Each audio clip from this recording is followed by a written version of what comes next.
بنام خدا رحمان و رحیم۔ السلام علیکم، آپ دیکھ رہے ہیں میرا یوٹیوب چینل حیدر علی رفیع۔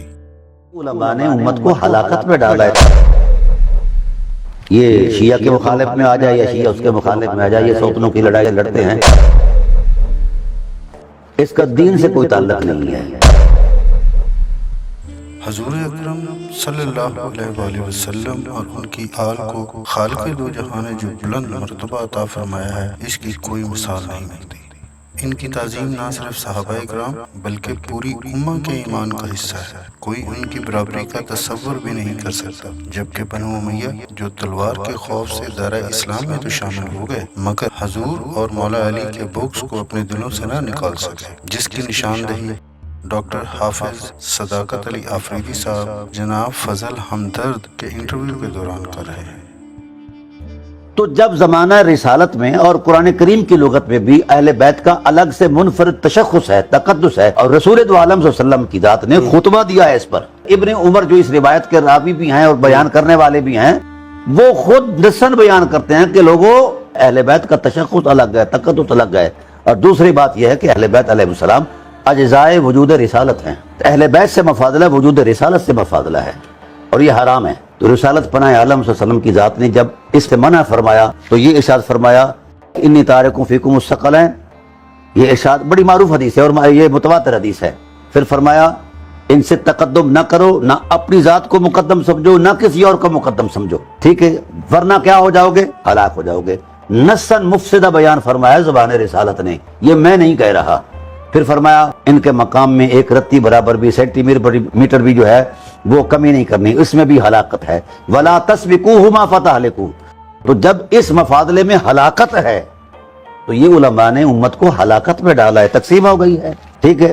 یہ جو مذہب بنایا گیا نا تفضیل کا، دراصل اس کی بیس جو ہے یہ سیاست ہے، اس کا دین سے کوئی تعلق نہیں ہے۔ یہ سیاسی تصورات ہیں، اس میں انہوں نے مذہب گھسیڑا ہے۔ یہ شیعہ کے مخالف میں آ جائے یا شیعہ اس کے مخالف میں آ جائے، یہ سوتنوں کی لڑائی جیسے لڑتے ہیں، چونکہ وہ بھی بے بنیاد ہوتی ہے۔ یہ ان کا ٹکراؤ جو ہوتا ہے، یہ دیکھو اہل بیت علیہ السلام سے شدید محبت یہ مذہب نہیں ہے، میرا یہ موقف ہے، اس پر میری کتاب بھی ہے۔ اہل بیت سے محبت اور محبت جو ہے یہ فطرت ہے۔ اب اس پر جب اہل بیت کی حرمت پر ایمان لانا واجب ہے تو جس پر ایمان لایا جاتا ہے اس کا بھی ترازو کیا جاتا ہے۔ اہل بیت اللہ کی حجتیں ہیں، گھر میں بیٹھ کر حجرہ ساز دین بنایا اور جڑ دیا اور امت پر چڑھ دوڑے۔ تو لا الہ الا اللہ کی قوت بن کر کون آیا ہے میدان میں؟ حیرت ہے، نالین کا ساتھ یہ رویہ اور والدین کے ساتھ یہ رویہ۔ پہلا دن ہے، وحی خاموش، نبی خاموش، جبرائیل خاموش، خدا خاموش۔ تو جس نے 4 نسلیں ذبح کروائی ہیں اس کو لا الہ الا اللہ کا شعور نہیں ہے، اور مولانا صاحبان کو آ گیا ہے گھر بیٹھے ہوئے۔ یہ نبوی دین نہیں ہے، یہ اموی دین ہے۔ جناب ابو طالب کی ذات کو منافقین اسلام نے سب سے زیادہ تنقید کا نشانہ بنایا، جس کی سب سے بڑی وجہ ان کے دلوں میں پلتا ہوا حضور اکرم صلی اللہ علیہ وآلہ وسلم اور مولا علی کا بغض تھا۔ جب وہ نبی رحمت اور مولا کائنات کی حیات مبارکہ سے کوئی نقص نہ نکال سکے تو انہوں نے اپنے بہتان تراشیوں کے تمام نشتروں کا رخ ابو طالب کی جانب کر دیا، یہاں تک کہ حضور کے والدین کو جہنمی قرار دینے کے بعد مولا علی کے والد کو بھی کافر قرار دے دیا۔ جب لا الہ الا اللہ پہلی مرتبہ زد میں آیا مکہ کے اندر تو لا الہ الا اللہ کی قوت بن کر کون آیا ہے میدان میں؟ اقیم علی نصر النبی محمد اقاتل عنہ بالقنا والقنابل، سب سے پہلے حجت خدا بن کر جس نے لا الہ الا اللہ کے عقیدے کو طاقت دی اسے ابو طالب علیہ السلام کہتے ہیں، اور قرآن نے اس بات کی توثیق کی ہے۔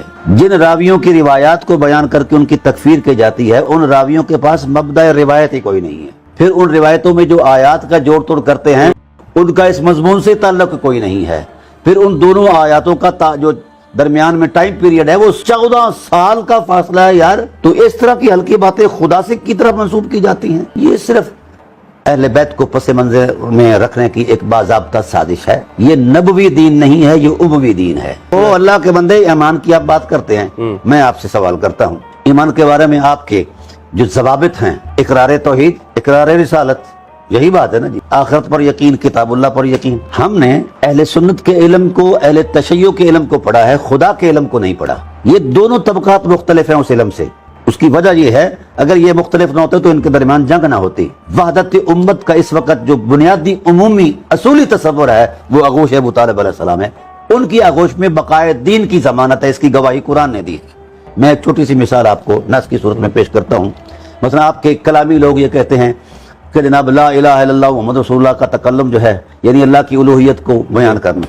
17 سال کی عمر ہے حضرت ابو طالب علیہ السلام کی، ابھی وہ امت بھر جوانی چڑھ رہے ہیں، اور عرب جو ہے وہ قادر الکلام تو فطرتاً ہوتے ہیں. مزاب رحمت کے نیچے کھڑے ہو کر بت پرستوں کی مذمت کر رہے ہیں اور بتوں کی مذمت کر رہے ہیں، اور کرتے کرتے لوگوں نے جب کہا کہ اے ابن عبد المطلب کیا باتیں کر رہا ہے، اگر یہ خدا نہیں تو پھر کون خدا ہے؟ تو انہوں نے اس وقت کہا ملیک الناس لیس لہ شریک هو الوهاب والمبدی والمعید ومن تحت السماء له بحق ومن فوق السماء له عبید. اور پھر جب حضور صلی اللہ علیہ وسلم کو لوگ ستاتے تو دفاعی صورت میں یہ کہتے ہیں وما ذنب الذی من يدعو الى الله وحده والدین قدیم اهله غیر خیب. نہ تو کسی نے قرآن کو پڑھا ہے نہ ہی ابو طالب علیہ السلام کو پڑھا ہے، گھر میں بیٹھ کر حجرہ ساز دین بنایا اور جڑ دیا اور امت پر چڑھ دوڑے. اس کی کوئی حیثیت نہیں ہے، نہ اس کا کوئی وقار ہے دینی، نہ شرعی، نہ اس پر کوئی دلیل ہے. میں دلیل سے بات کر رہا ہوں. پہلا دن ہے نبی کریم صلی اللہ علیہ وسلم کی ذات والا صفات کا، یوم ولادت جسے کہتے ہیں. حضور پیدا ہوئے ہماری سنی روایتوں میں، اب بڑے ہم جم جم کا وہ روایتیں بیان کرنے کہ کعبہ سے آواز آئی حضرت عبد المطلب کو کہ کعبے کا کعبہ آ گیا ہے، چلو جی آپ آئے. تو حضور صلی اللہ علیہ وسلم کو اٹھایا، ہاتھوں میں چوما اور آسمان کی طرف نگاہ کر کے کہا الحمدللہ الذی آتانی الغلام قد صاد فی الماد فی الغلمان. اے اللہ تیری حمد ہے، ایسا بیٹا عطا کر دیا ہے جو پنگوڑے میں تاجدار لگتا ہے. تو ادھر سے حضرت ابو طالب علیہ السلام بھی گنگناتے آئے، کہا انا احق بکم، تم سب سے زیادہ حقدار میں ہوں. لیا اور جھومے اور لوری دی. پہلا دن ہے، وحی خاموش، نبی خاموش، جبرائیل خاموش، خدا خاموش.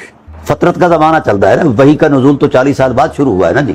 آپ سب سے پہلے جب رخسائے رحمت پر ابو طالب علیہ السلام نے بوسہ دیا تو یوں جھوم گئے اور حضور کو لہرا کر لوری دیتے ہوئے کہا انت النبی محمد قرم اغر مسود لمسودین اکارم تابو و تاب المولد نعم العرومت اصلها وامر الخدم الاوحد وبنو ابیک کانہم اسد الارین توقد. سب سے پہلے سرزمین عرب پر فطرت کے زمانے میں جس نے میرے محمد کریم کو نبی کہا ہے وہ ابو طالب علیہ السلام ہے. یعنی مولانا صاحبان کو 1400 سال بعد نبوت کا شعور ہے، تو جس نے نبوت کو کھلایا پلایا، سینے سے لگایا، پیوست رہے. اور قرآن کہتا ہے کہ ہم نے ذات نبوت کو ذات ابو طالب میں انضمام کر دیا ہے، ضم کر دیا ہے. تو جن کے وجود مقدس میں نبوت ضم ہو گئی ہے ان کو نہیں پتا لا الہ الا اللہ. پھر وہ اپنی اولاد کو کہہ رہے ہیں کونوا فدن لکم وما ولدت نفسی، میرا بیٹا صرف وہی ہے جو محمد کے دین پر قربان ہو کر آ جائے. تو جس نے 4 نسلیں ذبح کروائی ہیں اس کو لا الہ الا اللہ کا شعور نہیں ہے، اور مولانا صاحبان کو آ گیا ہے گھر بیٹھے ہوئے. کیونکہ یہ زیادہ تکلیف حضرت ابو طالب علیہ السلام بریلوی حضرات کو ہے. اب کتاب الہی سامنے ہو، اعلیٰ حضرت کا ارشاد سامنے ہو، ترجیحات بھی یہی ہے کہ اعلیٰ حضرت سبحان اللہ جو کہتے ہیں یہی حق ہے.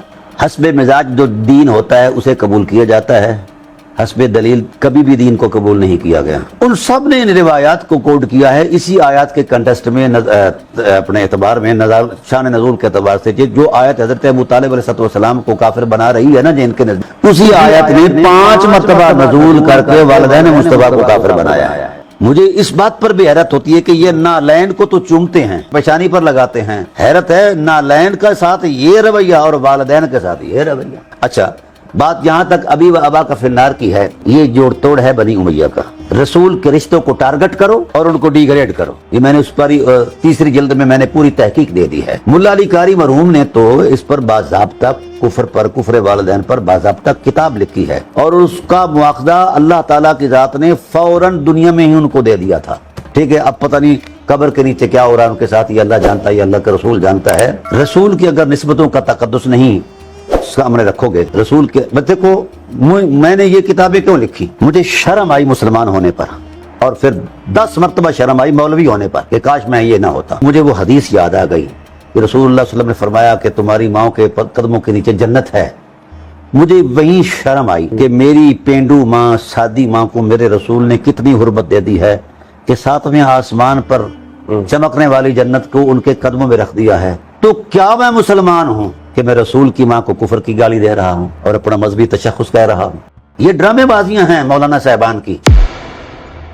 جس کے گھر میں منوں کے حساب سے سونا ہو، ہزاروں اونٹ کرائے پر چلتے ہوں، 9 ملکوں کے اندر جس بندے کی تجارتی کمپنی ہو وہ غریب ہوتا ہے. تو جو چاہتے تھے کہ نبی جو ہے بنی اسماعیل سے کیوں آ رہا ہے، بنی اسرائیل سے آیا. یہ جو تفضیل کا یہ جو چکر چکر ہے نا، یہ صفین کے خونی اجتہاد کا تسلسل ہے. جس وقت عبد الشمس امیۃ الاکبر اور جناب حضرت ہاشم علیہ السلام کی ذات بالا صفات کا آپس میں منافرہ ہوتا ہے. اب یہ سخی بھی تھے، اور بڑا ڈرامہ یہ ہے قبلہ کہ انہوں نے ہر حوالے سے، اس تفضیل کے حوالے سے بھی اہل بیت کو مفلسی کا طعنہ دیا ہے. جس کے گھر میں منوں کے حساب سے سونا ہو، ہزاروں اونٹ کرائے پر چلتے ہوں، 9 ملکوں کے اندر جس بندے کی تجارتی کمپنی ہو وہ غریب ہوتا ہے. یہ ڈرامے بازیاں ہیں مولانا صاحبان کی، یہ جہالت ہے. اچھا ہوا یہ کہ انہوں نے کہا کہ یہ اقتدار ہمیں دو، تو آپ نے فرمایا بھئی یہ لوگوں کا معاملہ ہے، ہم نے تو اقتدار کبھی نہیں مانگا. لوگ آتے ہیں، احترام کرتے ہیں. یہ سخی تھے اور وہ کنگال تھے. منافرہ ٹائم ہو گیا، جس طرح آپ انتخابات کر رہے ہیں، الیکشن ہو گئے، تو لوگوں نے جناب ہاشم علیہ السلام کے قدموں پر سر رکھ دیا، کہا کہ ہم ان کے علاوہ کسی کو سردار نہیں مانتے.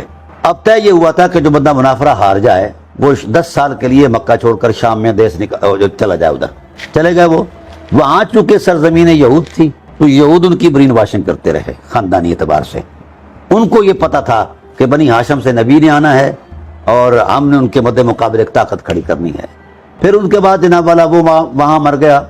پھر ان کے بعد ان کا بیٹا حرب آیا، اس نے بھی یہی کہا. ان کے مد مقابل حضرت عبد المطلب علیہ السلام تھے.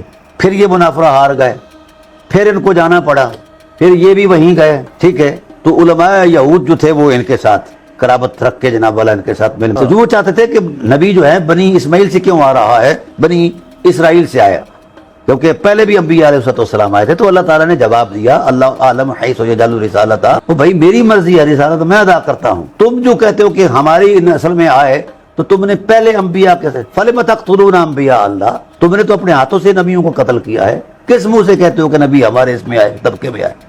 تو بہرحال اس وقت یہ ہوا کہ انہوں نے ان کو بریف کیا. پھر ان کے بعد ان کا بیٹا آیا صخر بن حرب، جس کو ہم بڑی تکریم سے ابو سفیان کہتے ہیں. بڑی عجیب سی بات ہے، وہ ٹکرا گیا حضور کی ذات سے. اور ان کے ساتھ جو ملے ہوئے تھے اس وقت کے گنڈے، انہوں نے کہا کہ دیکھو رفادہ بنی ہاشم کے پاس، حجابہ بنی ہاشم کے پاس، سقایا بنی ہاشم کے ساتھ، رئیس بنی ہاشم کے پاس، اور متولی مکہ یہ اب نبوت رہتی تھی، وہ بھی یہی لے گئے ہیں. کم از کم نبوت تو ہمیں دو. جس وقت یہ یعنی 22 سال تک یہ شخص ٹکراتا رہا تو قدرت نے حضرت ابو طالب کو طاقت بنا کر سامنے کر دیا، نہ دا چل سکا. پھر تلوار کی زد سے بچنے کے لیے انہوں نے کلمہ پڑھا.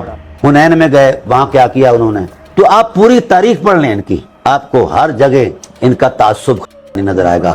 یہود جو تھے ان کو بریف کرتے تھے. یہود کو نکالا گیا مدینے سے، وہ انتقام لینا چاہتے تھے. حضور تو وصال فرما چاہتے تھے، تو حضور کے خاندان سے ان کو ہدف بنایا جائے، تنقید کی جائے، ٹارگٹ کیے جائے، لہذا ان کو ڈی گریڈ کیے جائے. یہ جو تفضیل کا یہ جو چکر چکر ہے نا، یہ بھی اسی کا تسلسل ہے. یہ صفین کی خونی اجتہاد کا تسلسل ہے، اس کے علاوہ اس کی کوئی تاریخ نہیں.